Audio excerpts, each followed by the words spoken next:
Right then, guys. So the transfer window is now closed, and it was a pretty frantic one at the end. Quite a few loan deals are flying around the place. We're gonna have a bit of a chat and see, have a review of what big deals went down. We'll kick off with Raheem Sterling. He completed a little loan move to Arsenal for the rest of the season. A bit of an interesting one. I think he was linked with United for a bit. I thought United were going to get that done, to be honest, just to annoy City. But yeah, he's gone to Arsenal. I think he'd be a good backup option, but I don't think he gets in the first team straight away. They've got Martinelli, who's not been the best, but Trossard can also play there. So he's going to have to fight for his position, but it gives them a bit more depth, which they do need, really. Saka could maybe get a rest if they're going to play him on the right too. So not a bad move. Jadon Sancho completed a move to Chelsea on loan. I think that's with an obligation to buy as well. So I'm sure United fans will be quite happy to get rid of him, to be honest. He's had a few dressing room issues with the manager, a few problems there. So I think it's best for all parties that you get rid. Obligation to buy, of course. That means we'll buy him at the end of the loan deal. So yeah, Sancho's off to Chelsea. Next up, Trevor Chalobah completed a loan deal to Crystal Palace. I believe this might have an obligation in there as well. He was one of them players that Chelsea have sort of banished from training with them. So yeah, if they're going to do it and play him like that, the guy, he's going to want to play football. So Palace have brought in another good centre half. They kept all the Guehi as well. So yeah, pretty good signing that for Palace. Trevor Chalobah, one of Chelsea's better players, I thought, last year. So pretty good addition for them. I'm not sure if this one did go through. They put a sheet through, but Brozier brought on loan to Everton for the rest of the season. I think he's not a bad striker when he's fit. He's had a few issues with injury, but not too bad a striker when he's fit. He can get you a couple of goals. I think Everton are going to need that. They've lost Neil Maupay now as well, so bringing him in will just give Beto and Calvert-Lewin a bit of backup. So yeah, I think it's not a bad move for Everton. Ipswich were in for him for quite a while. I'm not sure why that didn't get done in the end. Maybe they just didn't fancy him. But yeah, that one's been completed. Ivan Toney, one of the big ones. He ended up signing for Al Ahly in the end for £40 million. To be fair, I think he'd have done a lot better to go to Chelsea. Chelsea were quite crying out for a striker, but we'll talk about what happened there in a minute. But yeah, he signed for Al Ahly, £40 million. It's a bit of a shame that we're not going to see him in the Premier League, but it's big money out there and you're going to take it, aren't you, if they throw it at you. So yeah, off he goes to Saudi Arabia. Next up, Victor Osimhen.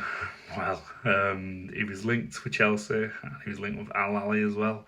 Quite a bit of money was being thrown around. I think it was about €70 million, something like that. Apparently he agreed terms with both clubs, which was ridiculous really. And I think he did medicals for both clubs. I think Al Ahly ended up pulling out and signing Toney, as we've seen. I don't think they were going to sign both, but they did agree deals for both at one point. Chelsea, I'm not sure what happened with Chelsea. Maybe he just didn't fancy it, or the agent pulled out, or whatever. But he didn't end up completing his move to Chelsea either. It's Osimhen. So it looks like he's staying at Napoli now. The window's shut.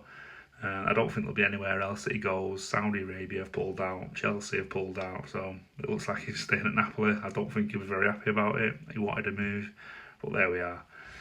Odsonne Edouard has gone to Leicester on loan. I think Patson Daka's got a bit of a bad injury, and Jamie Vardy's like 38 now. He's been carrying a knock all season up to now, so they needed a bit of backup there. Palace have brought in another striker we're going to speak about in a minute, but yeah, decent move. Edouard needs minutes. Mateta's been in over him, so it'd be good to see him get a few minutes at Leicester, and a good move for him and Leicester. Next up, we're going to talk about Palace. Eddie Nketiah completed a permanent deal, which I think is a pretty good signing, to be fair. £30 million. I don't know whether he'll start over Mateta straight away, or whether they'll maybe put a system in where they can play the two of them together. A decent signing though. I thought he was quite good for Arsenal when he played. He's got a good eye for goal, bit of a poacher, a very good player, and I hope he does well at Palace, and hopefully he'll push for an England spot. Next up, a bit of an interesting one. I think this came sort of out of the blue. The signings they've made, I didn't think he'd play much.